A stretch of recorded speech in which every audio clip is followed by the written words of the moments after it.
মাগুরায় মোহাম্মদপুর উপজেলার খোপবাউড় নামে পরিচিত জায়গাটি কাগজ কলমে ধানি জমি।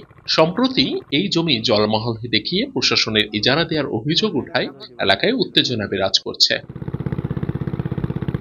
জমি দাবি করা ব্যক্তিরা জানান, এই বাউড়ে রায়পাশা, নৈহাটি ও মোহাম্মদপুর মৌজার দাগ নাম্বার উল্লেখ করে যে জমি জলমহল দেখিয়ে যে ইজারা দেওয়া হয়েছে তার মধ্যে ঐতিহাসিক গ্রান্ট অ্যান্ড রোড, অন্যদিকে ব্যক্তি মালিকানা ধানি শ্রেণী জমি অন্যায়ভাবে দখল দিয়ে দেওয়া হচ্ছে। গ্রান্টার রোডে ইজারাদার দিচ্ছে, ওই জায়গায় ভোগ দখল খাচ্ছে, আমাদের জমিতে কেন ভোগ দখল যাচ্ছে?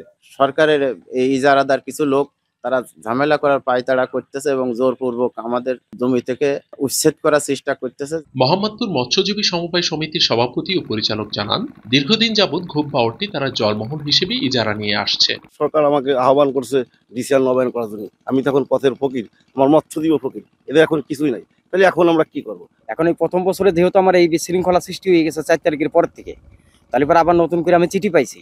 এই চিঠি পাইছি, এখন আবার নতুন করে আবার একটা বিশৃঙ্খলা সৃষ্টি হইতে পারে। তাহলে পরে যে বিশৃঙ্খলা এবং ক্ষতিগ্রস্ত, এর দায় কে নেবে? আইনজীবী শফিকুল ইসলাম জানান, সম্পূর্ণ ব্যক্তি মালিকানা ধানি শ্রেণীর জমিকে জলমহল দেখানোই ক্ষতিগ্রস্ত হচ্ছে সাধারণ মানুষ। যে ইজারা প্রদান করছে জেলা প্রশাসন, সেটা চরমভাবে আইন লঙ্ঘনের শামিল এবং প্রকৃতপক্ষে অবৈধ এবং বেআইনি হিসেবে গণ্য করা যায়। বিষয়টি নিয়ে রাষ্ট্রপক্ষের আইনজীবীরা বলেন, জলমহলের মধ্যে কিছু জমি আছে, সেগুলো ধানি জমি, কিন্তু সেগুলো এখন যারা দাবি করছেন তাদের না। জলমহলের ভিতরে কিছু জমি আছে, সেগুলো ধানি শ্রেণীর। তবে সেটা এই যে বাদীরা যে মামলা করছে, আনোয়ার হোসেন দিগত, তাদের জমি না, কিন্তু সেটা ভিন্ন জমি। সেটা নিয়ে একটা মামলা অলরেডি তৈরি হয়েছে এবং সামনে করা হবে। তবে জেলা প্রশাসন বলছে, বিষয়টি নিয়ে আদালতে মামলাও হয়েছে। এছাড়া ইজারার বর্তমান কার্যক্রম চলমান।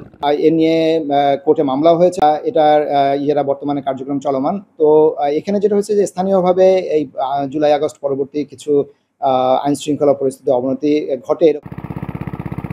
একদিকে একটি পক্ষ বলছে এটি ধানি শ্রেণীর জমি, যা ইজারা দেওয়ার কোনো সুযোগ নেই। অন্যদিকে আরেকটি পক্ষ যারা ইজারা পেয়েছেন তারা বলছেন আমরা ক্ষতিগ্রস্ত হচ্ছে। তাই সার্বিক পরিস্থিতি বিবেচনা করে সংশ্লিষ্ট কর্তৃপক্ষকে যথাযথ ব্যবস্থা গ্রহণের কথা বলেছেন সচেতন মহল। আশরাফুল আলম সাগর, মাই টিভি, মাগুরা।